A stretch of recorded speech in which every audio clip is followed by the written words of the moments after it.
Bismillahirrahmanirrahim. Assalamualaikum warahmatullahi wabarakatuh. Good morning my student. Bagaimana kabar kalian hari ini? Anak-anakku, sebelum kita memulai pelajaran hari ini, kita berdoa dulu ya. Semoga ilmu yang kita dapatkan bermanfaat. Anak-anak, kita langsung pada materi tematik muatan IPA ya. Pada tematik muatan IPA kita melanjutkan materi sebelumnya, yaitu mengenai jenis-jenis gaya. Ayo, masihkah kalian ingat materi kita yang sebelumnya? Oke, sebelumnya kita sudah mempelajari beberapa gaya. Ada gaya otot, gaya gravitasi, ya kan? Nah, sekarang teacher akan memberikan contoh gaya yang lainnya, yaitu gaya listrik dan gaya magnet. Oke, sekarang sebelumnya kalian persiapkan alat tulis dan buku kalian ya. Kalian buka buku tema 3 serangkai ya. Kalian baca dahulu halaman 66 sampai 67.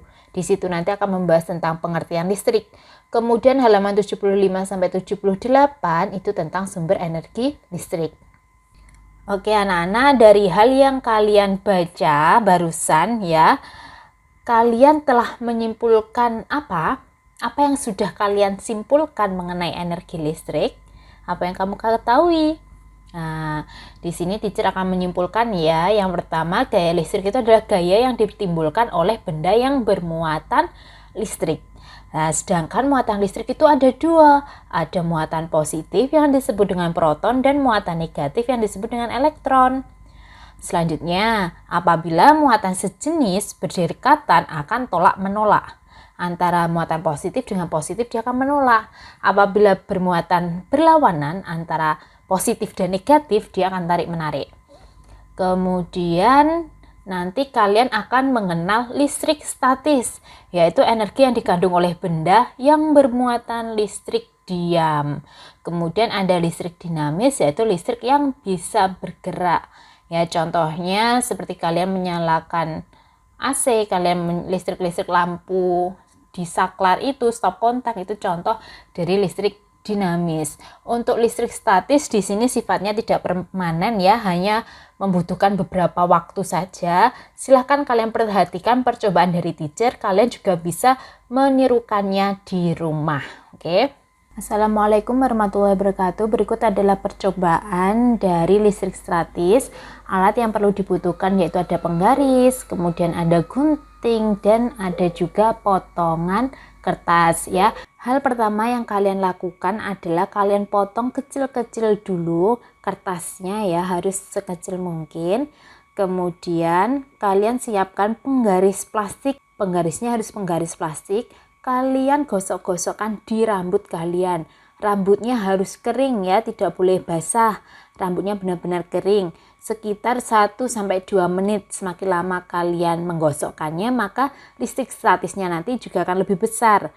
Kalian bisa menggunakan bantuan musik ya untuk mengurangi rasa bosan kalian ketika menggosok. 1-2 menit atau 3 menit. Setelah itu kalian dekatkan penggaris kalian tadi ya, setelah digosok-gosokkan ke kertas. Nah, nanti akan ada gaya tarik antara penggaris dan si kertasnya. Semakin lama kalian menggosok, maka kertas itu akan menempel makin lama. Itu membuktikan bahwa energi listrik yang ada di rambut kalian, ya elektron maksud saya, elektron yang ada di rambut kalian berpindah ke plastik, sehingga dia bisa menarik kertas tersebut. Nah, anak-anak, sekarang kalian perhatikan apa sih manfaat dari energi listrik ini? Energi listrik ini ya paling banyak digunakan di alat rumah tangga, peralatan elektronik. Mulai dari kalian menyalakan lampu, kalian menyetrika, kemudian kalian menyalakan televisi, semua yang ada di rumahmu itu paling banyak menggunakan energi listrik. Selanjutnya apa saja sumber energi listrik? Yang pertama ada apa? Nah, ini ada baterai. Di situ ada berbagai macam bentuk baterai ya. Dan ukurannya juga ada banyak. Nah, baterai di sini termasuk elemen primer karena tidak bisa digunakan kembali apabila elemen di dalamnya sudah habis ya, jadi sekali pakai. Kemudian ada aki. Nah, di sini aki termasuk elemen sekunder ya, karena setelah energinya habis dapat diisi kembali dan digunakan kembali. Contohnya seperti aki mobil itu nanti bisa disetrum ya. Nanti bisa digunakan lagi. Kemudian ada dinamo. Nah, di dalam dinamo itu terdapat magnet dan kumparan ya. Dinamo merubah energi gerak menjadi energi listrik. Contohnya dinamo yang ada di sepeda. Ya, dia mendapatkan listrik dari gerakan rodanya. Next. Nah, ini dia ada generator. Generator ini alat untuk menghasilkan sumber energi listrik dengan tenaga yang lebih besar. Kalian bisa menemukan generator ini misalkan ada di Indomaret. Terus kemudian ketika di desa kalian ada pertunjukan wayang atau apa, biasanya ada alat yang besar di samping pertunjukan. Ya, itu yang suaranya gemuruh itu generatornya. Nah, sekarang silahkan kalian baca subtema 3 serangkai halaman 125 tentang gaya magnet ya. Setelah kalian membacanya, coba perhatikan. Nah, ini adalah pengertian dari gaya magnet. Gaya yang ditimbulkan oleh tarikan atau dorongan dari benda magnet. Bentuk dari magnet itu bermacam-macam ya. Ini seperti ini, ada yang magnet ini seperti huruf U, ada juga magnet jarum, ada juga di sini nggak ada ya gambarnya magnet jarum. Terus kemudian juga ada ini batang, terus ada yang bentuknya seperti lingkaran ini, bentuknya berbagai macam. Nah, di sini benda magnet itu nanti dibagi menjadi dua. Yang pertama ada benda magnetis, yaitu benda yang dapat ditarik oleh magnet. Kemudian juga ada benda yang tidak dapat ditarik oleh magnet, disebut benda non-magnetik. Contohnya yaitu ada misalkan ada pita, kain, itu termasuk non-magnetik.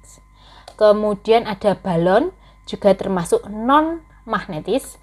Ada juga paku, termasuk magnetis. Dan yang terakhir ada clip paper.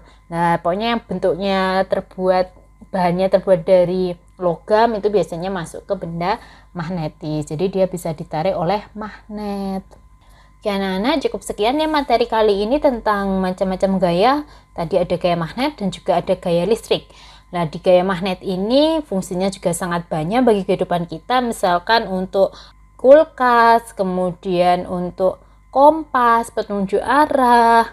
Kemudian bisa juga sebagai alat pengunci kotak pensil kalian dan masih banyak lagi. Nah, sekian ya materi hari ini, semoga bermanfaat. Kalian memahami apa yang teacher sampaikan. Sampai jumpa di pertemuan berikutnya. Wassalamualaikum warahmatullahi wabarakatuh. Good luck.